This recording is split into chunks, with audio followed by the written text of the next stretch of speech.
everyone. Glad the sun came out before we, good thing we met at 10 o'clock because some of us would have probably not been able to pass on the pass at Acadian, it was underwater. But we're happy you all are here, and can we have roll call, please? Ms. LaRiviere. Here. Dr. Baker. Not in attendance. Ms. Chasson. Here. Ms. Bozzolo. Here. Dr. Houston. Present. Ms. Moise. Here. Dr. Palmazzano. Here. Ms. Patrick. Here. And Sister Carol. Present. You have a quorum. Thank you very much. We'd like to recognize our guests who are here today. Sorry. Keith Leger, Department of Ed. Ashley Townsend, Department of Education. Tom Costanza, Louisiana Calculation. Kenya Jenkins, Department of Education. Shanta McGilvey, Department of Education. Daphne Flinkroy, Department of Education, State on Funds. Christine Barker, Department of Education. Shauna Sanders, Department of Ed. Renell Cook, Department of Ed. And sitting in the last row. There's something wrong with that picture. Paula Bell, Department of Ed with the Certification Office. Welcome. We don't have too many people here. That's okay. They know we do such a good job. They have you all to look after us. You should have received your minutes, so I need a motion. Approval of the minutes. Mr. Carroll, second. Dr. Mel, all in favor? Aye. Okay, we are moving now to 3.1.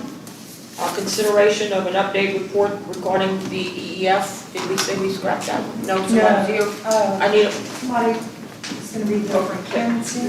I need a motion to receive the report.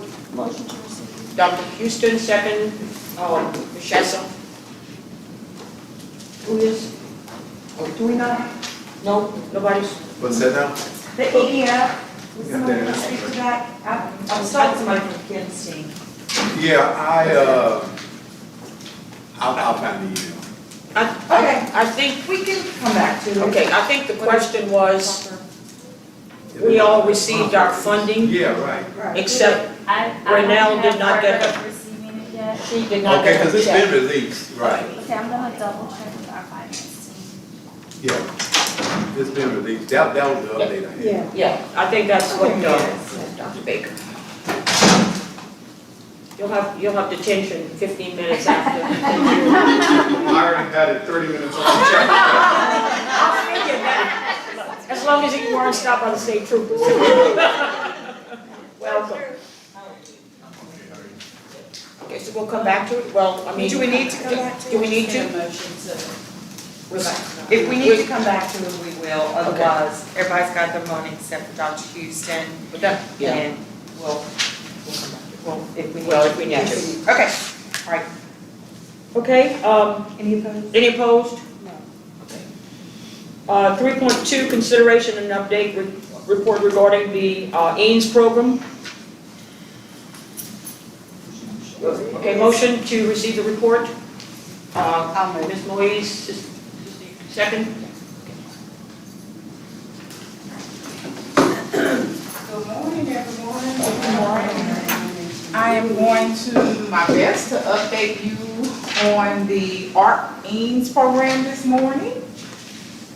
All right, so the things that we're going to cover: program timelines, eligibility, application and allocation, program steps, application accessibility and resources, procurement process, and then next steps and resources. And if any of you were able to participate in the launch webinar, you would have seen some of these slides before. We're doing a high-level recap. All right, timelines, which I think is probably the most important things we want you to see. So those things that are highlighted in yellow have already taken place. We've had the ARC-EANS webinar program information launch. We've had the ARC-EANS application to open on the 24th of February. And we had an application demonstration webinar that was on March 7th. So the next thing that we have coming upon us is the actual due date, which is March 28th, 2022. So we want you to keep that in mind. The timeline for completion of those eligibility reviews, approximately April 27th. And then the anticipated future procurement review completion, June 15th. And so what I will say about these timelines, as you notice, June 15th gets us really close to the end of the fiscal year. So I would anticipate that actual procurement and delivery probably will not begin to take place until July 1, until after that fiscal year. So I just want to put that on your radar. But these are our timelines, and we are moving steadily toward our March 28th deadline. Now, today, before the end of the day, we have those schools that ended up in the top level of being what we anticipated as being eligible for EAMS, meaning they met all the eligibility criteria, and they applied for cursor EAMS the first round. So we have about 61 of those schools.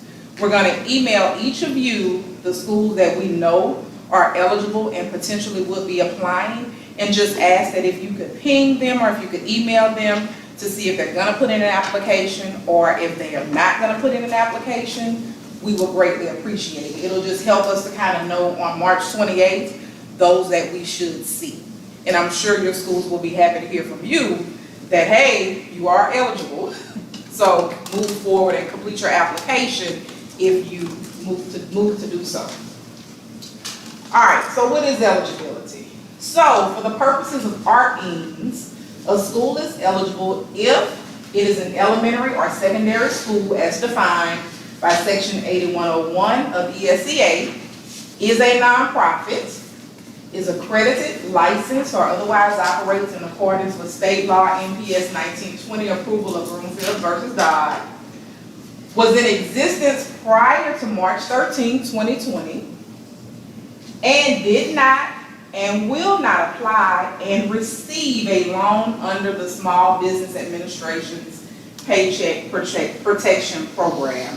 That's the one that kind of gets some of them in a pickle, because many of them may have received the loan under PPP after December 27, 2020.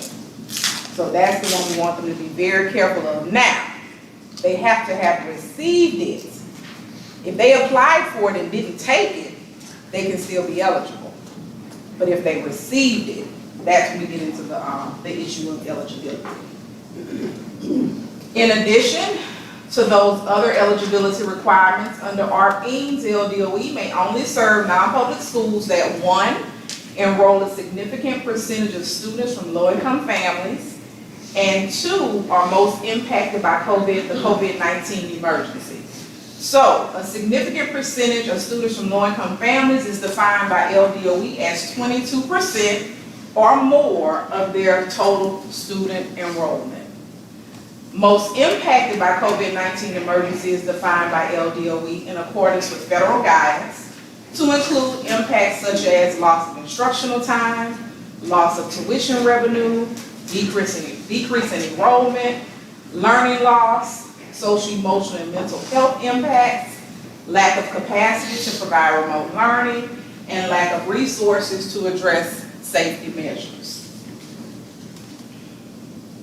The application and the allocation process. So, one main difference between cursor EAMS and ARC EAMS is that there is one application. Under cursor EAMS, they went through an eligibility process and then a procurement and budget process. They have streamlined it this time so that you're only doing one application that's going to be submitted, and the program will evaluate both the school's eligibility and future procurement requests at the same time. So eligibility, this will result in a final population of eligible schools and final approved allocation amounts. And future procurement will result in either approval or denial of requested future procurement of ARC EAMS services and assistance. The allocation formula methodology. It is very similar to the one that was used for cursor EAMS, so we didn't do anything relatively different. A preliminary allocation amount for ARC EAMS services and assistance has been calculated for schools where preliminary data indicates they had a percentage of students from low-income families greater than or equal to 22% for the 1920 school year.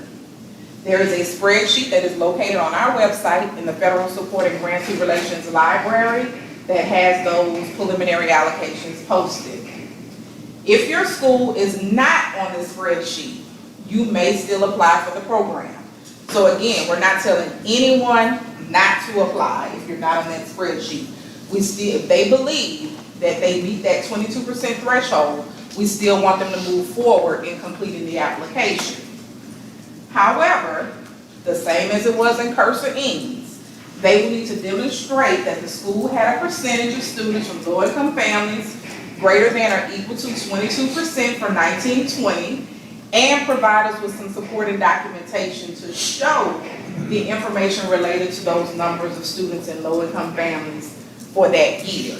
And again, we use that same process for Cursor Eames, except there was no 22% threshold, but we did ask for documentation to support the low-income number count.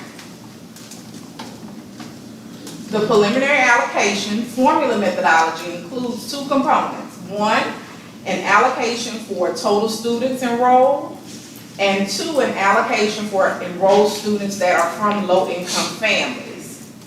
The preliminary total enrollment allocation per pupil is $1,994, with an additional $1,994 per student for low-income families as well. And we've noted the allocation formula there for you as well. The preliminary allocation amount is an estimate, thus why it is called a preliminary allocation. Since we don't have all of the final data points, what we've done is given you an idea of what your allocation could be so that you can plan effectively and ensure that if we have schools that do not apply, then we will go back, reassess the allocation, and then produce a final allocation for you as well, which is important when we get to the procurement section that I'll talk about in a minute. The ARPIN's final allocation amounts will be determined after all applications have been submitted and reviewed for eligibility. Preliminary allocation amounts will be adjusted upward or downward as appropriate based on the total number of schools that apply and are deemed eligible and the final low-income data. Now, an important part that I don't think we reiterated during Cursor Eames is that once the application is submitted by the schools, they cannot go back in and edit the application. So, when they are filling out the ARPIN's applications, schools are encouraged to request any and all services and assistance deemed necessary. So if they see their preliminary allocation is just $100,000, we still want them to ask for the pie in the sky, because we do have an idea that these could potentially change and there may be some extra money that can go toward their schools. So we want them to ask for everything that they want, not just stick to that dollar amount that they've been given. That is an important caveat that we want to make sure that they're aware of. All right, so what are the steps for the schools in the process? Of course, they have their application. Once they've completed their application, submitted and completed it, they will then receive a notice of eligibility or ineligibility. They will then receive a notice of allowable cost, and then the procurement process will begin. All right, application accessibility and resources. So on the home page, if you go to the department's website, you will see this Access to Eames application button. If they click that button, it will take them directly to the Federal Support and Grantee Relations Library. On the Federal Support and Grantee Relations Library page, there's another button that says Eames application. That takes them directly to the portal where they will begin to submit their application. So we've made it as easy as possible. Also, we have a lot of resources for them in the Federal Support and Grantee Relations Library. We have an ARPIN's program one-pager. We have an ARPIN's application user manual. We have an ARPIN's future procurement catalog, which is very important. We think that this catalog will help them to be able to navigate services and supplies that they want, and they can see those that they can get quicker than others. We all know the supply chain is still an issue.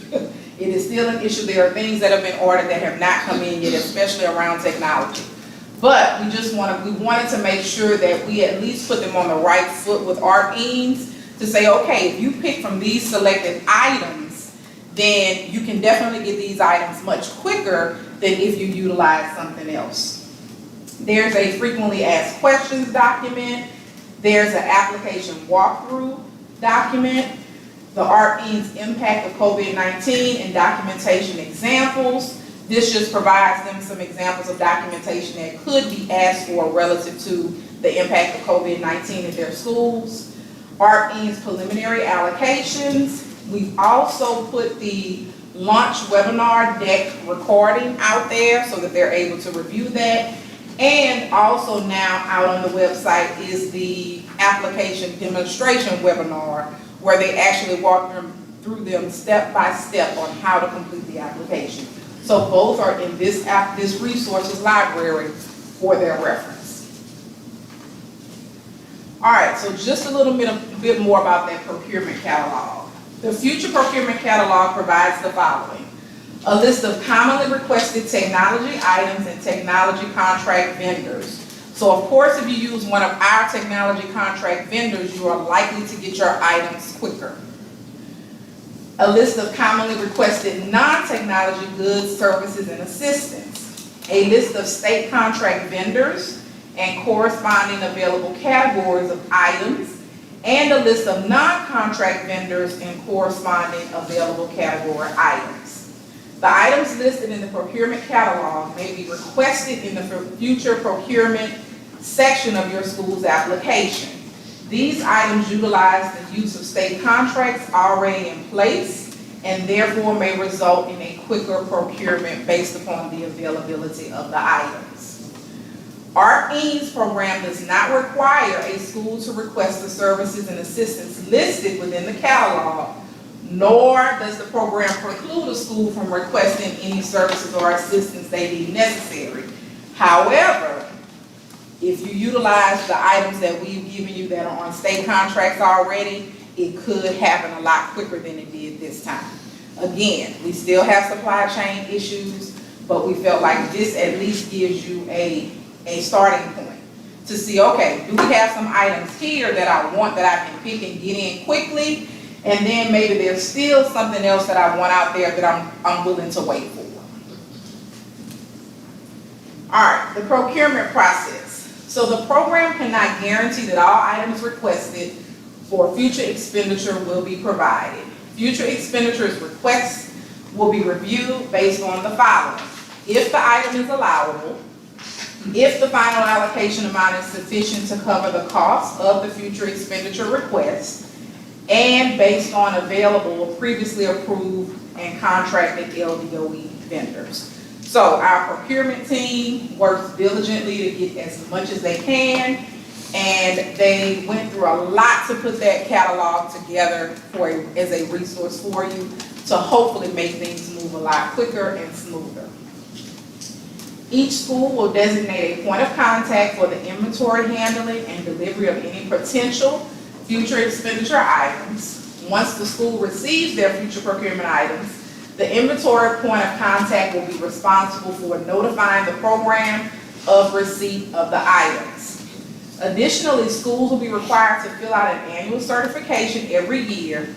The LDOE property liaison will be in contact with the school's designated point of contact regarding this annual certification. So again, this will operate the same as Person EANS did. We're just making sure that we have a contact this time, and so we've implemented some of that into the application so that we know exactly who we need to reach out to make sure that we know, one, that you receive the items that you've requested and that you can do your annual certification on the items. So the next steps would be for the schools to complete the ARC-EANS application, which is located in the Federal Support and Grantee Relations Library. review the resource materials as needed, and make sure they turn their application in by the application deadline of March 28th, 2022 by 11:59 p.m. Central Standard Time. If there are any questions specifically about ARC Eames, and this is the email address that we ask you to send those questions through. They will be responding, typically within 24 to 48 hours to get you a response, especially because they know that you're in the application process and you're probably needing a question answered relative to that. All right, any questions about ARC Eames? Can you go over what's going to happen in 2024 at the end of the program? What happens to the items that were purchased? Well, I think there are a couple options.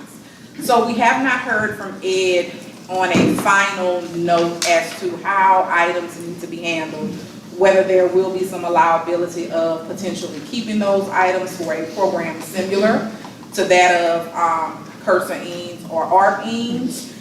Procurement has briefed us on the possibility that if the school wants to retain the items, then they can go through, I think it's LPHA, and potentially get a quote from them or a cost from them on the items that they can actually then purchase it from them. And the procurement team actually works with you on that piece to request that information. And if I'm not mistaken, the products that you've purchased would not be at the same cost or rate that you purchased them at. They do take into consideration how long you've had them and then build a cost out based upon that. So there could be a potential at some point that Ed gives us guidance, which we do expect, on how we need to do closeout for ARC Eames and Cursor Eames. They just have not provided that to us yet. So guidance says that of course you can't keep those things, but as we know, guidance does change. And especially once we start nearing the end point for some of these programs that came out of the pandemic relief funding. My question is about Cursor Eames, not ARC Eames. Okay. So I have about 15 emails from principals that have last year requested items from Cursor Eames that they still have not received. Some of them have received none of their items. Some have received some of their items. And a lot of it is software licenses and subscriptions, which is sinful to me that we're paying for a 3-year license. A year has gone by and we have not been able to utilize it. We're not going to be able to tack on another year per our conversation in our last meeting. And do we have any idea of when we'll receive those licenses and those subscriptions so that we can start using them with students? So yeah, that's an OTS question. What I can say is it is supply chain and demand issue. Not But it's what I software. can- It's software. That's But it must be a reason that OTS is unable to get those items to be able to Because get if I them go to you. to the publishers or creators of that software and I want to purchase it with my own funds, I can do it today and have licenses tomorrow. Right, So but I I'm think not it's relative to understanding. the state contract issue.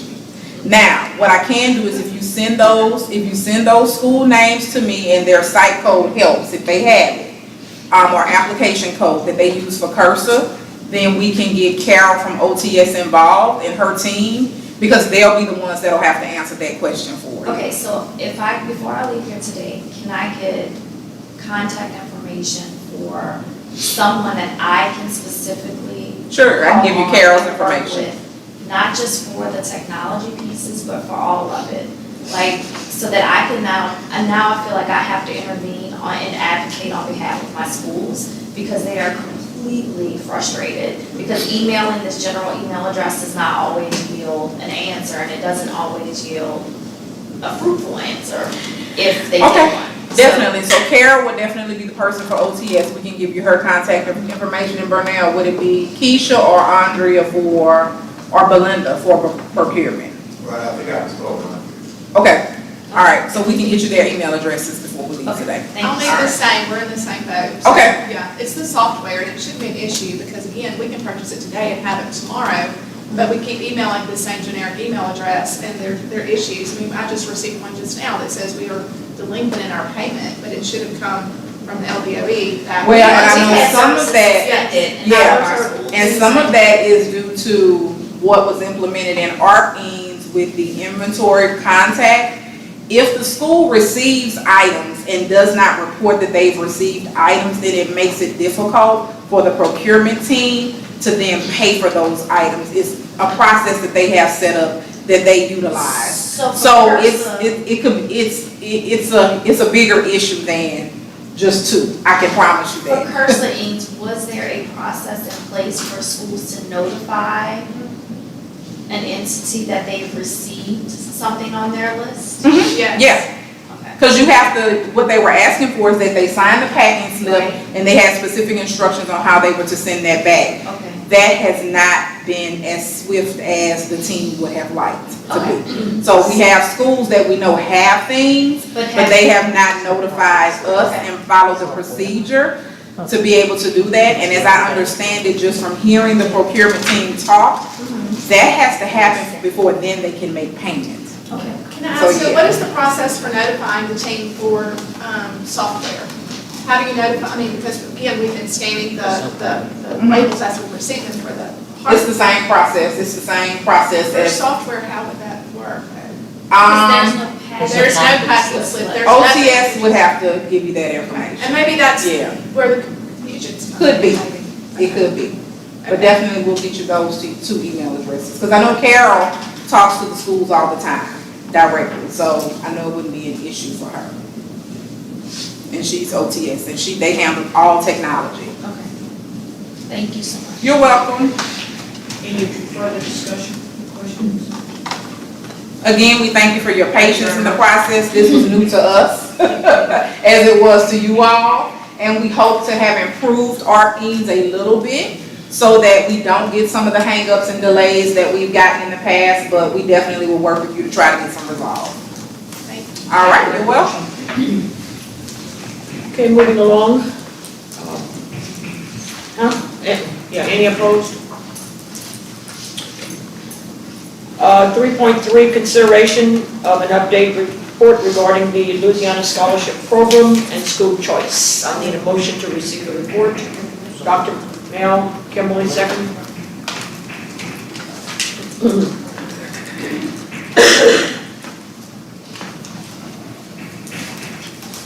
morning, everyone. I'm Christine Barker. I'm the Executive Director of Portfolio Opportunities. That includes all of the non-public programming at the state. Oh, I need, okay, got it. And we have construction going on outside, so you have to use your teacher voice. I'm sorry. I can do that. Where am I aiming this thing at? There we go. Okay, so I'm going to talk a little bit through this year's application cycle for next year, talking through some of the work we've been doing on lottery improvements and overall program improvements, talk a little bit about the school choice program application, and then some of our upcoming deadlines, including quarterly enrollment. So this is an overall timeline of the Louisiana Scholarship Program application. Our application opened in December and closed in January. You'll see in parentheses, because we partner with New Orleans for the application in Orleans Parish, those are the Orleans Parish dates. We are anticipating having rosters to the schools, in early April, then parent notification letters in late April, then registration will happen between late April and mid-May, then the registration workbooks will be due back to us in June, and then families can transfer between mid-June and late July. We have specific dates for this that we're sharing with the schools tomorrow. Those are target preliminary dates, but we will keep the schools updated through our monthly call as well as our weekly newsletter. So we love data on our team. Here's some kind of data over time from the 17-18 school year to this year. Some things you'll notice, our total allocation request for this year is $4.1 million greater than last year. As I'm sure you're aware, this is going through the legislature right now. So this is a preliminary request. We won't know that number until the coming months. But we are estimating that we will be able to increase the tuition and fees by 5% again this year. We were able to do that for this current year, and we anticipate being able to do that again next year, but without having to reduce the number of awards that we're able to give. This is using our estimations. The tuition and fees increase can be up to an average of $6,824, with total awards offered at about $6,500. Again, these are preliminary numbers because we are currently running the lottery. I will keep these updated, but we are estimating about this amount. So, applications received was 8,653. Of that, a preliminary count is the eligible applications is 7,223. That is in part thanks to the wonderful work of Tiffany and her team at Louisiana Federation for Children, who were very, very helpful in reaching out to families to help them complete the registration process.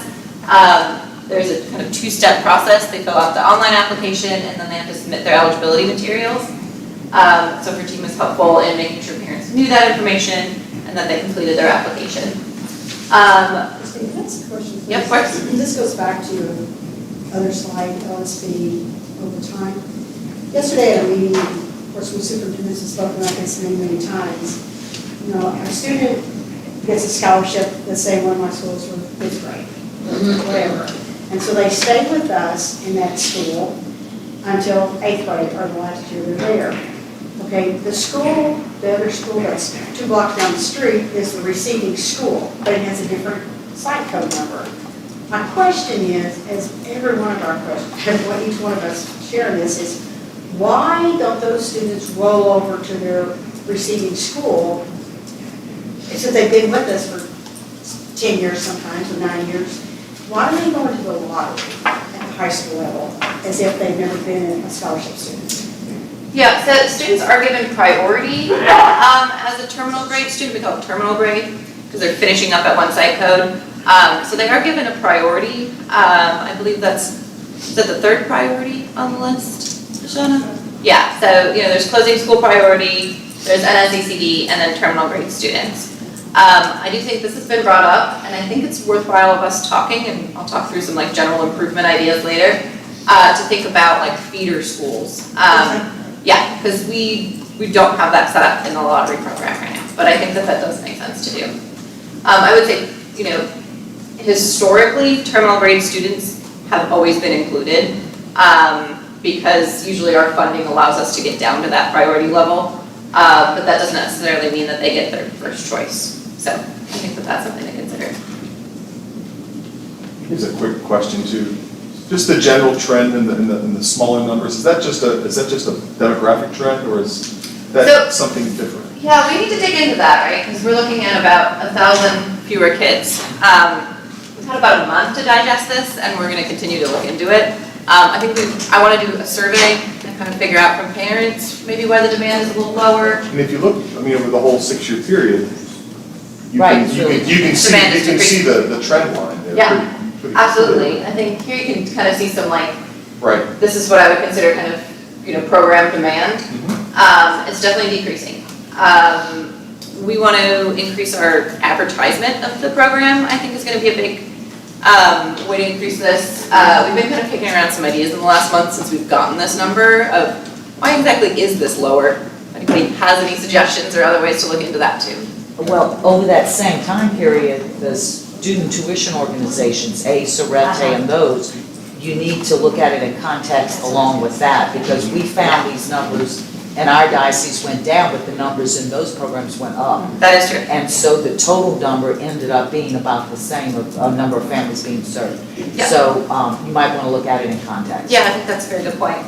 We've also increased the number of student tuition organizations, and it'll increase by 2 next year as well. There's been 2 new ones that have added, so yeah, that program has definitely increased. A lot of our 7th graders would not receive funding for high school through the scholarship program. So we encourage our families to also apply for the TDC programs so that they have some option. and we try to provide financial aid packages to help with some of the difference in tuition. Does that make sense? And I think as superintendents, we really feel like those kids ought to be moved way up on priority because they're already in our system. Right. And you're telling the parents, no, now you're back in a lottery. They need to be able to continue their education if their parents have chosen that type of education. Yeah, I think that makes a lot of sense. I think we could look into kind of tweaking the priority level, because we consider students who are not in terminal grades as rollover, so we can consider maybe them in that As a same rollover, bucket right. as a rollover. That would be fabulous. And let me just say this, that's really serious, that have consideration, because I've dealt with it for years with one of my schools in Monroe, is that we have these students, and 9 times out of 10, none of those students get selected for the high school, because they're in the lottery, and, there's just no option whatsoever, and so there must be something.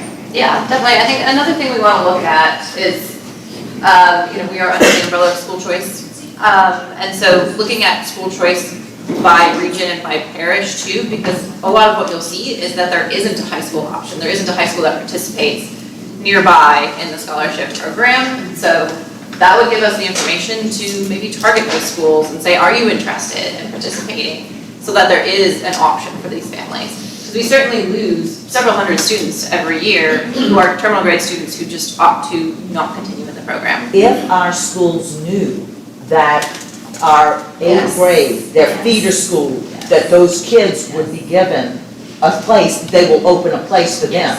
What they're not particularly keen on is having a full lottery and have people who have not had that background and that understanding of the system, jump in. Sure. So I really think you're gonna see spots, I know in our diocese, I agree. you're gonna see spots open up if you would do that, if you would consider point of service and help that family continue their choice throughout the child's life. Helps the family and helps the school too, Helps the because these are our family, children. Yes. Right. Yeah, we can look into that. Yeah, That'd be great. I agree. That'd be Yeah, I will say, because we're in the process of running the lottery this year, not likely to be able to happen this year, but we can look into that for next year for sure. We are hopeful that by next week we have the lottery finalized for next year, but I think that makes a lot of sense. So, general data, we have 113 schools that have requested new seats. Some of our existing schools just opted to carry over their rollover students. We have close to 6,000 new seats requested. So typically we don't cap this, we just say, let us know how many seats you want. I can tell you about a quarter of those will be filled. So there will be schools that have asked for 100 students, they get 25 of them. I think something for us to look into for next year is how to have a bit more of like a realistic conversation with schools so that they can budget proper and that they can anticipate how many students they may get. Historically, we've just not done that, but I think it's fair to the schools to understand, like, you can request as many as you want, don't budget on that number because it may be lower. And we really want to talk to schools about their historical demand and how many seats have been filled in the past and have conversations with them about that. We will have 145 schools participating. That is up from 132 this year. So we have some new schools joining the program. We do have 2 closing schools. They'll close at the end of this year in Orleans Parish. We are working closely with the Archdiocese there to make sure that those students have a guaranteed seat in an eligible school for the following school year. Some students have opted to go into the public school system. The majority, we have found placements for them at nearby schools in Orleans Parish. So, what the schools can expect is that they'll have their rosters in the coming weeks. Then we go into what we call roster verification, which is before parents are notified, schools look at their rosters, they let us know, is there any errors, has anything changed, and they can see what their matches will be for new students. And then once we finalize that, registration process starts in May. And then what the families can expect is notification letters in late April, then registration happens as soon as they're notified, wraps up in May, and then they're able to transfer in June and July. I will say, like, another program improvement we've been working on is more outreach to families. So we did a webinar, actually I think we did 2 or 3 in December with families, so they could understand the application, the process, what they need to do to complete the application, and we'll be doing that again when it comes to registration time for families. So, in talking about the lottery improvements, so we've done a lot of work on the front end to make sure that the data going into the lottery is as accurate as possible. We want to make sure that we're capturing as many students as eligible as possible. So that's checking all of the eligibility, checking rollover students, making sure that everybody should be included, that is. And then making sure we do a lot of internal verifications. So we're scrubbing the data continually. We also hired a consultant who's helping us analyze the data, and I'll talk a little bit more about running mock lotteries to make sure that the information we have is accurate as we run the lottery.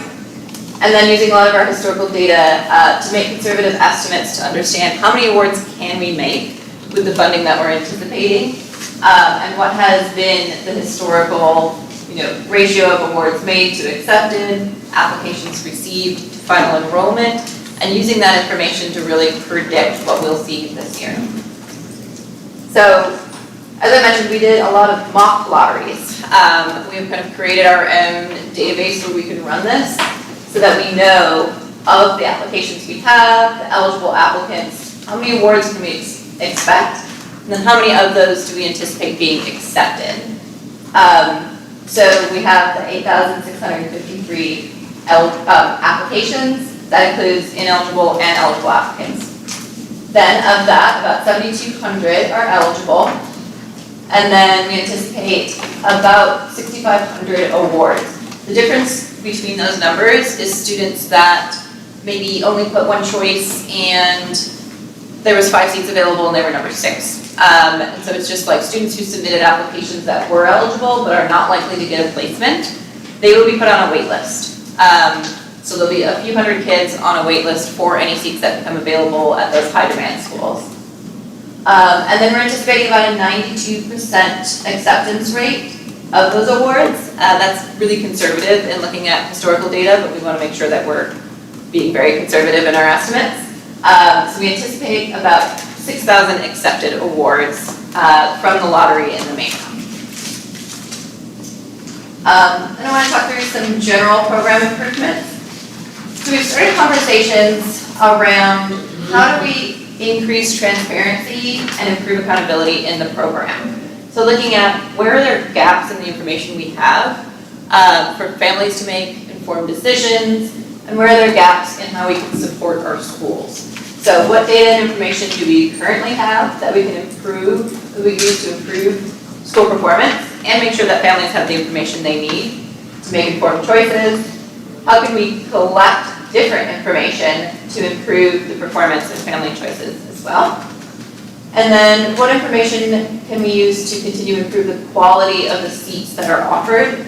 And how do we use that information to effectively support schools?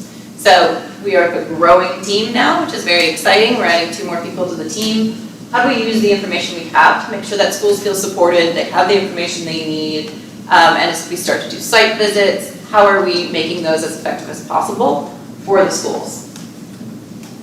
So some of our guiding questions we're looking at is what are we looking at now? What can we measure better? What else can we look at or should we look at to help these decisions? And then what information do families need and what do they want to make informed decisions? How can we improve upon our accountability measures? What does it currently look like? How can we improve upon this? And then what else can we do to make the program better? So adding to that list, how do we handle rollover students who are in a terminal grade that have a feeder school? Ideas like that.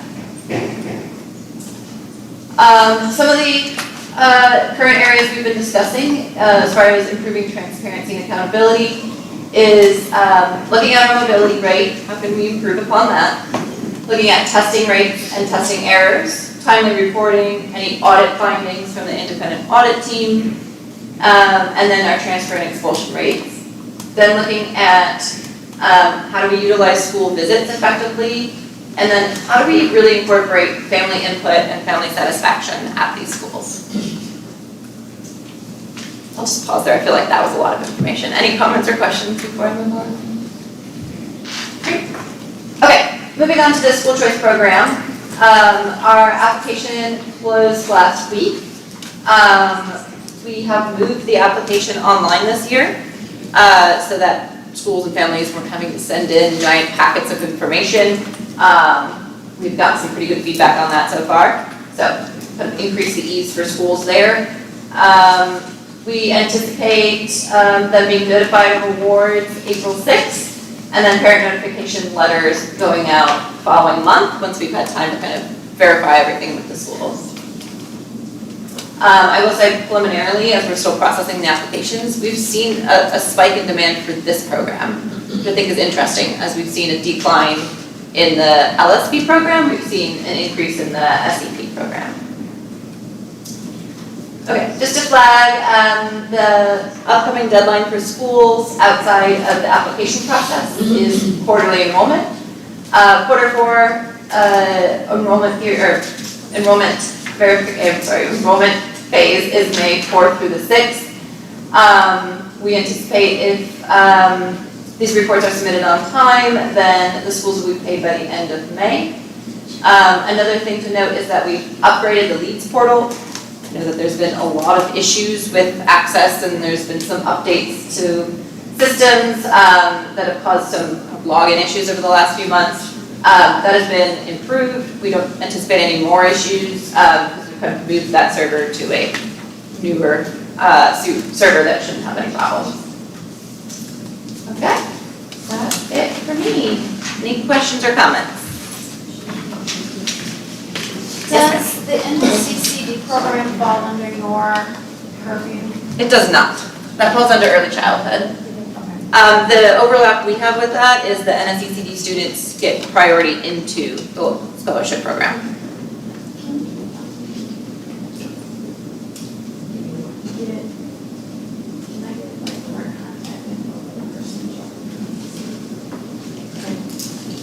What is it? NCCD, Nonpublic, early childhood program. I think that probably should be Fairshade Perkins, Nikki. Fairshade Perkins. I'm not sure. Lisa Burchard. Okay. Yeah, Lisa Burchard. Yes. He's in their contact. Can you give us your contact again? Yeah, absolutely. It's Christine Barker.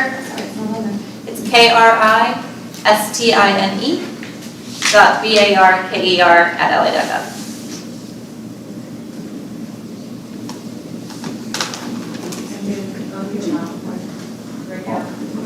NSECD, Nonpublic. Yeah, it's going to be Lisa Burchard. Okay. Lisa, Dr. BROCHARD.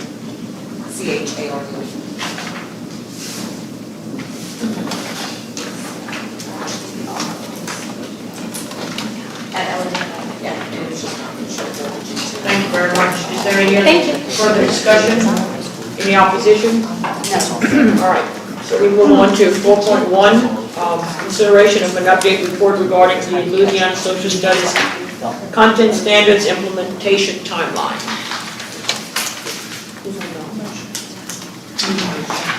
We need a motion to receive. Dr. Mayo, she wants to be on all of them. That's the last one. Second, Sister Carol. You can do both. Social studies. Nobody? Social studies, she's certification. Nobody's here from social studies? Come on. Are you looking to see? Already approved. Why you do that, give it a Can we just move on? No. Okay. Since it's your last meeting too, aren't you? Well, I mean, It's all our last meeting. it really is pretty self-explanatory. Yeah. I'll just go ahead and go through this. So the timeline that was established for the implementation of the social studies standards, which were approved at the Bessie meeting last week, is a multi-year process. This current year, they are, this coming year for 22-23, they're working to develop all of the resources. They're working with publishers for curriculum resources, and the department is working, they will be doing webinars. They will have, at the Teacher Leader Summit, they will have sessions geared towards this. So the first year is going to be laying the groundwork and trying to put forth as much education for and professional development as possible. In spring of next year, they are going to have the last of the LEAP 2025 Social Studies assessment for the 3rd through 8th grade. They are then going to go into the development of the new standards assessment, but before they get to that pilot year, they will have the standards implementation, they will do the field testing for the new social studies, and that will be in 23-24. And then the 24-25 is when the new assessment will be rolled out and will be part of the official SBS and lead scores and so forth. One of the things also is that the review schedule is every 7 years. So we're working to get all of this up and running. The department is working to stay within that timeline. And hopefully then that when that 7-year mark comes up, the vast overhaul and revisions would be less. Now, if I have misspoken any of that information, I don't think so, because this same information was presented at Bessie last week, and so this implementation timeline was asked for with this group, and so that's where that is.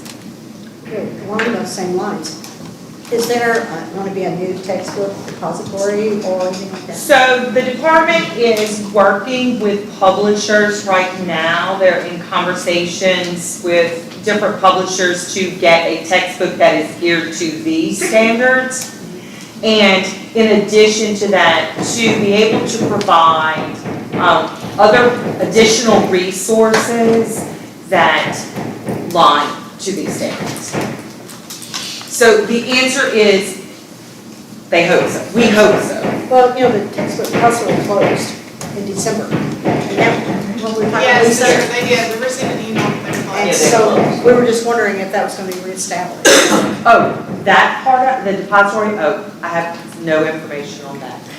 But if you want me to look into that for you, just shoot me an email with that little thing and I'll pass that to see if I can figure out who that It's no information longer goes to. available to be purchased directly from the publisher going forward for all our textbooks, is that right? Okay, okay. That's outside of my scope of knowledge and authority. But it's coming near your paper. But if you shoot me an email, then I will definitely try to track down some information for you. Lisa, I'm going to let you do that. I will also say. Any further discussion? Any opposition? Well, It'll probably come up again in future agendas. July. Okay, moving along, 5.1, consideration of an update report provided by our Ombudsman. You're limited to time. I'm just teasing. I need a motion to receive the report. Dr. Mail? Dr. Mail, second Lisa? Hold on. Oh. Daphne don't have glasses. I know. You must have the surgery. Jeez, get some contacts. Dad It worked.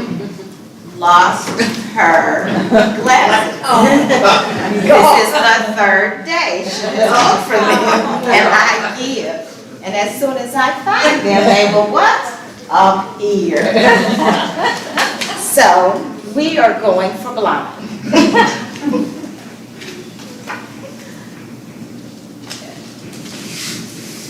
First of all, thank you all so much for your input and your concerns regarding the National Catholic Education Conference. I do have some updates there. Not all that you're going to want to hear, but what I want you to remember is this: I am your voice. But what you also must know is that the National Ombudsman Association also understands what is going on. So this is not just happening right here in Louisiana. It's happening in other states too. And as you know, when we have the national meeting in DC with all of the private schools where people are invited, this is invitation only. The ombudsmen are there nationally as well. And so we always speak up. I have in the past spoken with NCEA regarding the whole thing on the registration and the agendas, and we'll be doing it again. There will be more of us speaking. So as we go through everything today, I'm just going to share some of those tidbits with you. Some updates today in regards to updates and reminders. At the national conference that we attended for ESEA, better known as the Title I conference to some of us still, the United States Department of Education stated in several sessions that still the free and reduced lunch report, the family income programs. So we're doing that. We've been successful. If there's ever a situation, we've been able to work it out. And so I just feel like we know our people and our families and our schools well enough to keep that moving forward. Next thing, I'm going to come back to this item because I want to say a little bit more on that one. So we're going to skip that one and go to the next one. It is time for those budget meetings. It is time to see where you are in all of your titles. Titles 1, Titles 2, Title 3, Title 4. Where are you? What's your balances? What do you need to do? Do you need to update a needs assessment? Hey, is it a possibility we may have some carryover here? And what do I need to do? You want to fill out that carryover form. You want to look at it. But remember, if you do that carryover form, also, some people like to update the ones that's there. It's really better just to do a new one so that you have an official plan going in for that following year. So be sure that you will do that as well. And on your copy that you received, if you would click carryover forms there, you'll go straight to the actual form. In terms of Titles 2 and 4, we know that there's some carryover left out there from 19, from 20, 21, and everybody's what to do. Well, no, they have to give it back. No, that's not it. What's going to happen is we have to think out the box. So we've been doing that. Your schools have been doing it. The LEAs have been doing it. I've been working with them. And there have been some creative ideas because we do have to expend those funds. Now, some of the creative ideas have been pooling together, or the LEAs pooling within their diocesan and independent private schools groups to offer, say, a conference, like a mini institute in the summer, so that you can use the funds to hire consultants, companies, as well as pay teachers to come in to participate. Also, LEA staff teachers can be hired on a stipend to present skills and strategies that they're very proficient in, as well as private school teachers. You may have a private school teacher who's awesome with student engagement or differentiation, so they can come in. So those are things that we can share and discuss and know that we do understand what it is, but we just are at a point where we just want to keep continuing and continuing. Also, what else is going on? After this is over, or you decide how you are going to do it, they may come back together with the LEA and decide, hey, out of everything we've done, we still have $5,000 left on the table. What can we do? They can agree through consultation to redistribute those funds among those participating schools. Also, again, your needs assessment for that. And the reason I'm saying a separate needs assessment for that particular item, because you're talking about funds that are already there that need to be expended based on us having those left.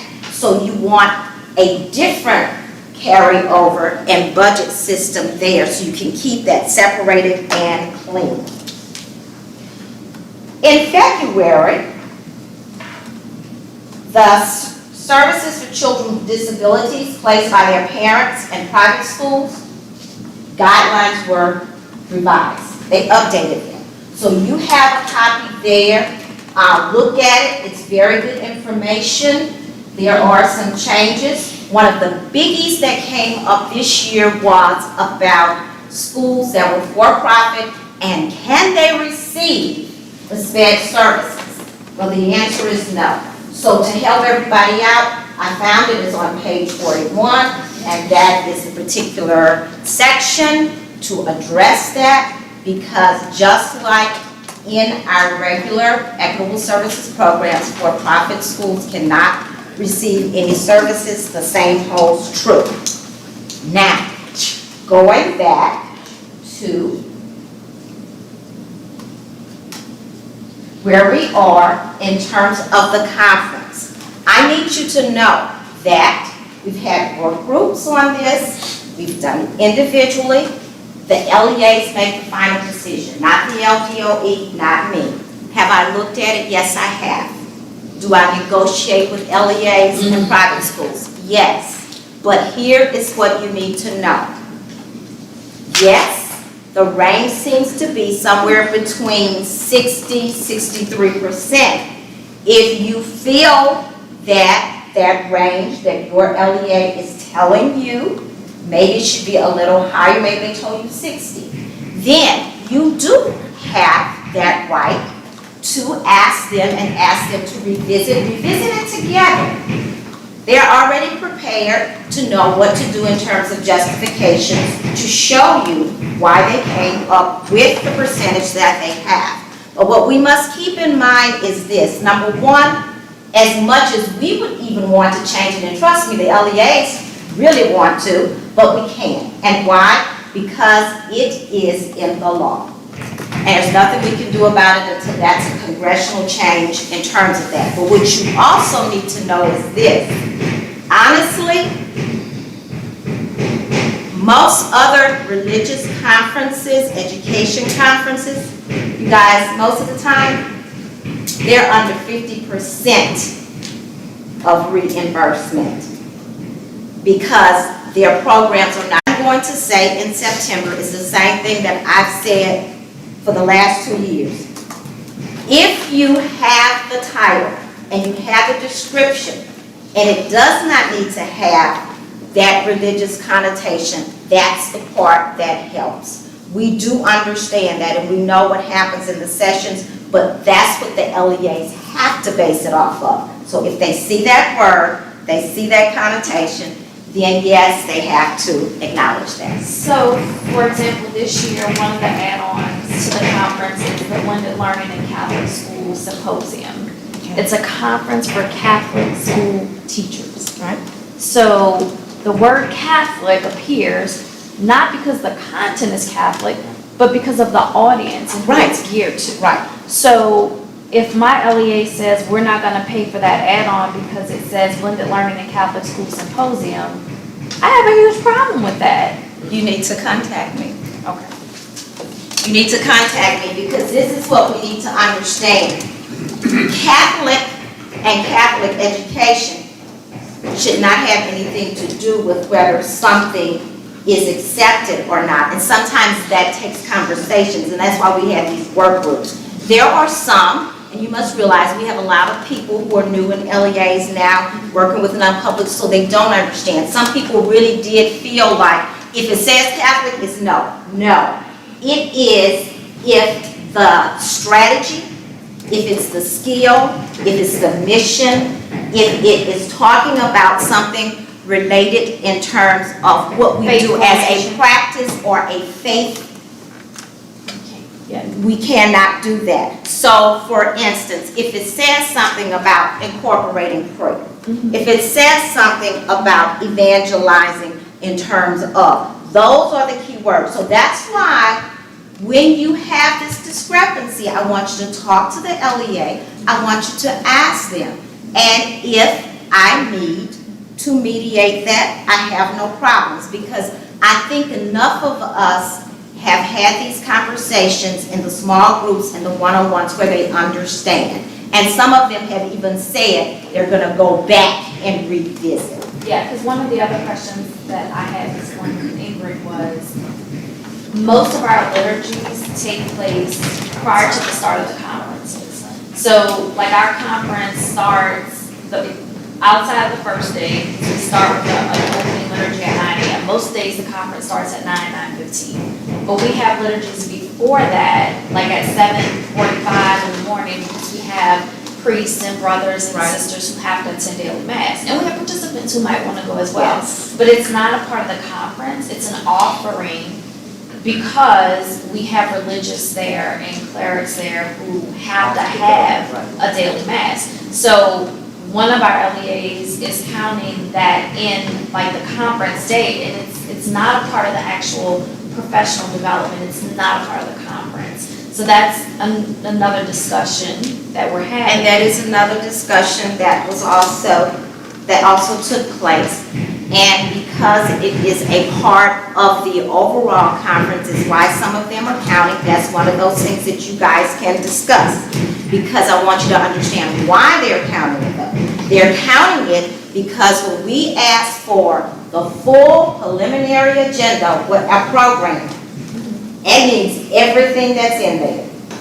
We're counting everything that's there. So that's how that comes about, so that you understand the thought process. I do know what you're saying. And then the other thought process on it is that, but some do attend. So that is something that you can definitely discuss. So when I go back to my board, my suggestion for the NCEA board for next year is, we're gonna have a separate page that has all of our liturgy on it.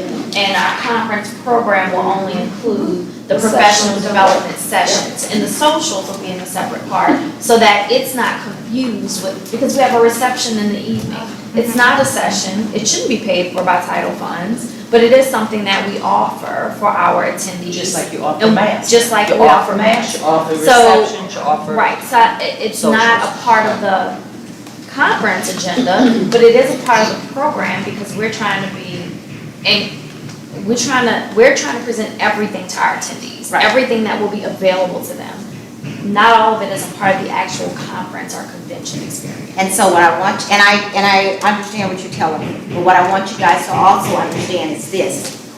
Even when we attend conferences that are non-religious, they have all of those components.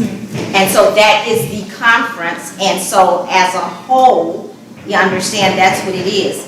As I shared with you earlier, again, and I just stated, I too am going to speak to the team from NCEA, and with you being on the board, I'm sure we definitely will get this done.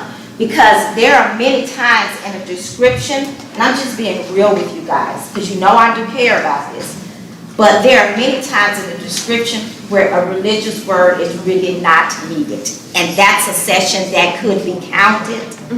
And so therefore, we'll look at it and say, hey, it could be something else there, but we, that's philosophical. I know. But it will, that's where the nutcrack is. Yeah, we can't deny who we are. No, we cannot. We cannot. We can also know how to say things. And another thing is stream. Stream was reduced. Remember last time stream was a lot. This time they reduced the number of stream items. And I know we spoke to them at in DC about look at the number of stream sessions you have and see if you can combine some of those or maybe limit it in a different way. So I thank you, and I will be your voice in DC. Thank you, Daphne. Any further discussion? Any opposition? Okay, moving on to 5.2, consideration and update report regarding the 2022 Teacher Leader Summit. Who's on? You are? Motion to receive the report? Kimberly. Second, Dr. Mann. Where's she been the last 5 years? No, you have I thought I saw it. We have to keep seeing that name in the minutes. This is the last time. No, because they approve the minutes next time, so we all over. Feel free to ask me other questions. Yeah, right. All right, quick update on the Teacher Leader Summit. So it's the annual professional development conference, brings together all of the Louisiana teachers from birth to grade 12 and contact experts. Teachers will be participating between May 31st and June 2nd at the New Orleans Memorial Convention Center in New Orleans. So we've been taking particular effort this year to make sure that our non-public schools are involved in this. We originally thought about maybe doing, a separate section of the conference specifically for our non-public educators.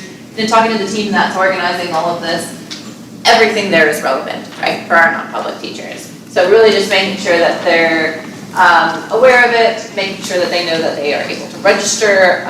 There is not, I don't know if you've heard in years past, there had been kind of like reserved seats by LEA. They're not doing that. It is all on a first come, first served basis this year. And so we're trying to really make sure that gets out to our schools. So we're putting that in the newsletter, in our monthly calls, and just conversations with folks, making sure that they know. Once registration closes, it'll either close, I think it's April 15th, or once it fills at capacity, if that's before then. We'll dig into what percentage of our non-public schools did actually register. But we're hopeful that that number is high, because I think in years past it has not been.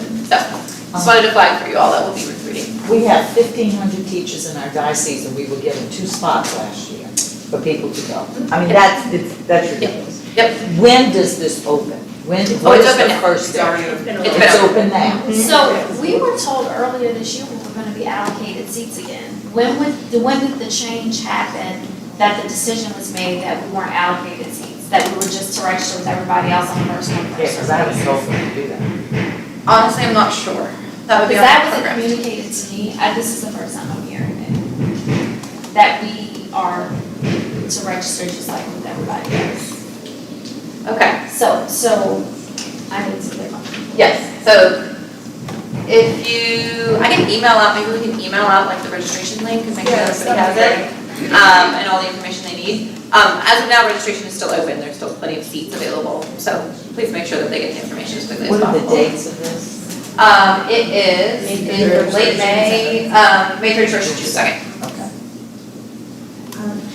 Two things. I think, yes, it was communicated in that monthly call, but I think it never specifically said that there were not going to be allocations of seats. Got it. So I think people were just going on by what we knew last year. Right. And so then, the second question I have for you, that first day, there's a district superintendent all-day session, or is that for non-public superintendents as well? We can go, okay. I have it was by invitation only. No, if you get any issues with that, let me know, we'll make sure we work that through.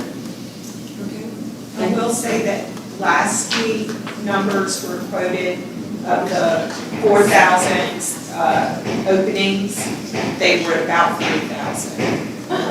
Last week? Yes. They're probably full now. Yeah.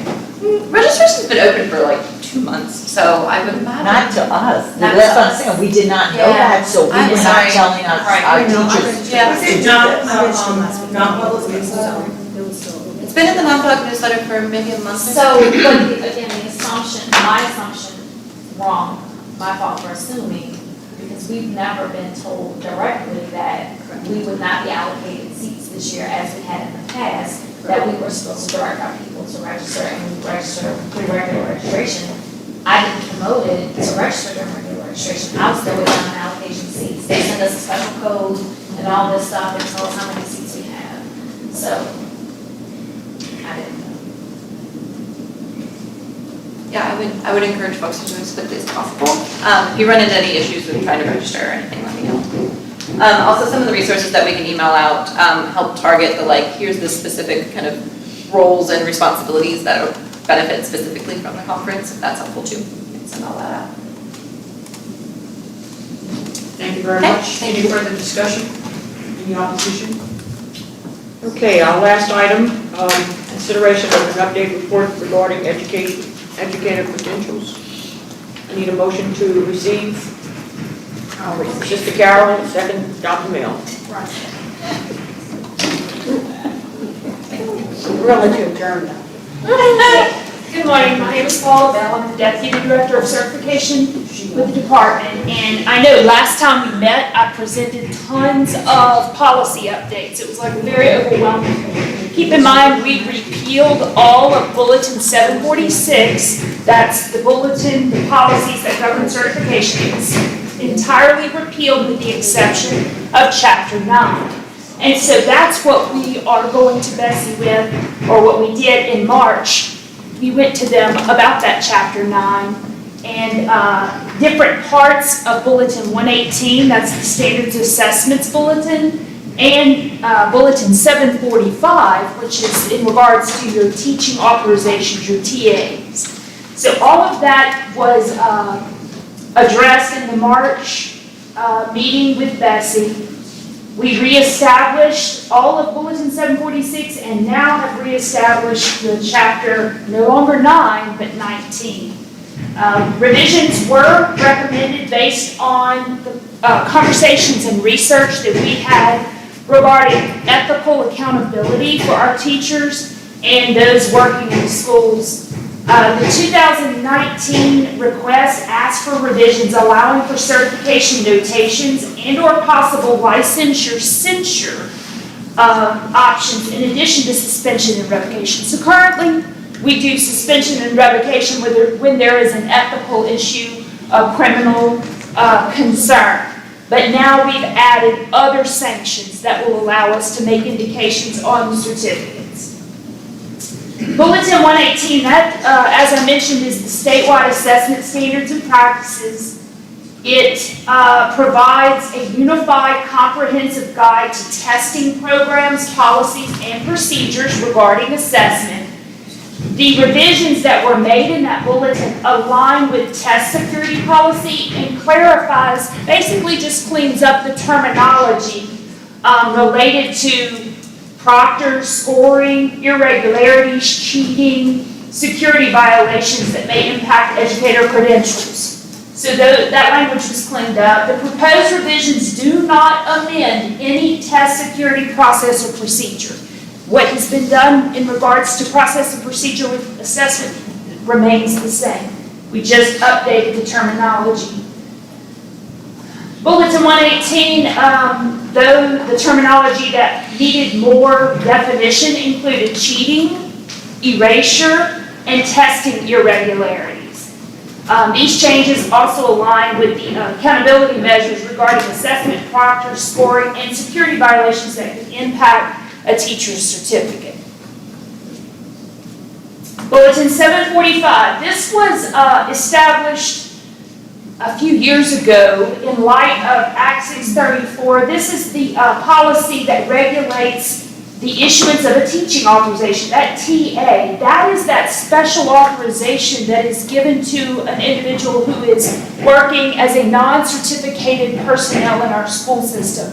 It basically tells us they've undergone a background check and they are free and clear of any concerns that would prohibit them to serve in the school systems. We've since removed the language that was in or repealed 745, is that the right? Yes. We've repealed Bulletin 745 and we've included that language there in the new established Chapter 19 of Bulletin 746. We have it all together now because the rules that govern suspension and revocation of a teaching certificate also impact that of a teaching authorization, that TA. And the TA information that was other than the disciplinary stuff was added under non-standard credentials. Okay. Yes, In in the general area of the bulletin. It's under non-standard, because keep in mind, a teaching authorization, although it's called a teaching authorization, it is simply indicating that the employing school system has undergone a background check and this person is clear and free to teach. Bulletin 746, there, again, reestablish those chapters 1 through 8 and chapters 10 through 13. Those were approved back in August of 2020. I think they should probably, August 2021 board meeting, and they become rule on March 20th, 2022. So they're out for notice of intent right now. We went through all that at our last meeting, and you'll be able to see them there on the Bessie website soon. The currently proposed revisions repeal Chapter 9 and reestablish it as 19. The policy requires sanctions on an educator credential for certain criminal offenses, submission of fraudulent documentation, professional license censure, participating in cheating, and/or failure to meet the standards of effectiveness. So those are the reasons for certification censure. Also in Bulletin 746, we clarify the definitions, convictions, or offenses that are considered, which sanctions can be imposed on that certificate. Those are, again, aligned in all three of those bulletins, 118, 746, and no longer 745, but previously referred to. The sanctions include denial of suspension, revocation, reprimand, and monitoring. The changes also included new sanctions that were less severe than suspension, revocation, and some of those sanctions are specific to testing violations.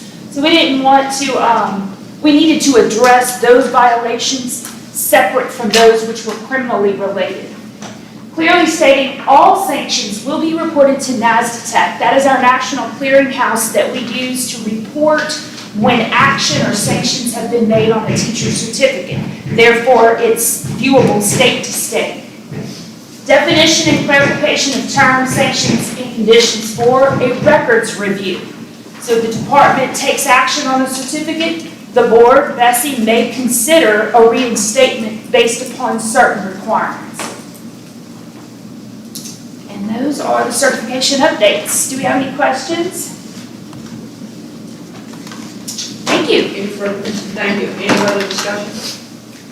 Any opposition? Okay. We're going to ask for, We need a motion to revisit 3.2 Burnell as a. we need a motion. We need a motion. Oh, I definitely want to move that. Oh, Dr. Mel's in a motion, Michelle Chasson the second. Okay, Burnell. Oh, okay, good deal. I'm sorry, I didn't have an agenda. I've been back here connecting with our technology people concerning the software issue that you guys mentioned. And unfortunately, none of them are in the building, so I have to come down. But there is, I know you've been emailing who we've asked you to do, our contractor, but there's another email to directly connect with them. And they are diligently working with every school that has issue. And the email address is edtech, EDTECH, @la.gov. edtech@la.gov. And they will make sure that they get your questions answered and get those services to those schools like they should. Contact person that I can call or email. Yes, Carol Mosley. And if you would email her, because, I remember her. you got her. I remember Carol. Yeah, Yes, I remember. yeah, she had to run to, I think, LSU. So in the email, can they simply request a call back and say, Yes, from that? yes. Okay, so if it's a conversation that you need, send that. And if it's, I would say too, if it's a specific school, they can do some research before they call. Yeah, I'm gonna compile an email that has very specific school site code, principal, and what the issues are. Awesome. And she can get back to me. Awesome. Thank you very much. Any further discussion on that? Opposition? Okay, the floor is yours before we adjourn. You have an announcement to make?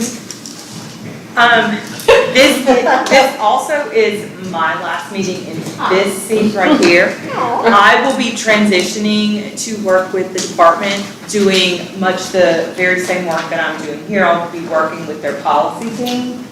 And I am still doing the work for you all. You have my contact information. I think my email should stay the same, because it's a state email and so forth. Ms. Shannon Rawson, if you need something specific, reach out to her. You know, Max Dupuy does your travel arrangements and so forth. The Bessie staff is still going through and looking at all the positions to see exactly where everybody's gonna land. But in the meantime, and possibly going forward, Shannon, who has been staff here, she will still be working with this group until further notice. Or she hits the lottery, whichever. Well. Let's pray for the latter. Well, so thank you all for allowing me to work with you. This is a passion for me, and I was honored to be your spokesperson. Well, on behalf of all of us, we certainly want to thank you for working with us and especially keeping me on track. I think today I learned what I was supposed to do after how many years? So I guess you accomplished what you were set out to do to make sure, yeah.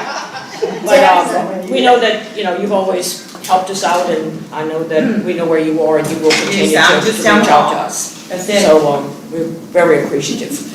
I know that we don't need a motion to adjourn, but Dr. Mel, I'm going to let you make a motion to adjourn. Do you want the hammer? No, ma'am, I do not. Thank y'all very much, and Dr. Mel, you will be missed. And I know you said you'd sit on the steps and watch us come in for the next meeting. It is on July the 19th. It is on July the 19th if you're back from Hawaii or wherever you're going. Probably not, but okay. But we certainly want to, you know, wish you well in your retirement and have enjoyed, you know, I know this group has enjoyed being with you as you've offered a lot, and I know that, we know that you won't be far, and we can always reach out to you as well. So, Absolutely. thanks to all of you, and have a good, you know, the news was good about, you know, the governor has not extended the restrictions as of tomorrow. So that's really good news, and we can end our schools in the next 2.5 months in a normal way, whatever normal is. So I think we see the light at the end of the tunnel. I think COVID is here to stay, but it's all in how we're going to deal with it. So good luck to those of you who have schools and you're ending your term in the next couple of months. Brighter days are ahead. So again, thanks and safe travels home. And superintendents, you all have to stay because we have another meeting.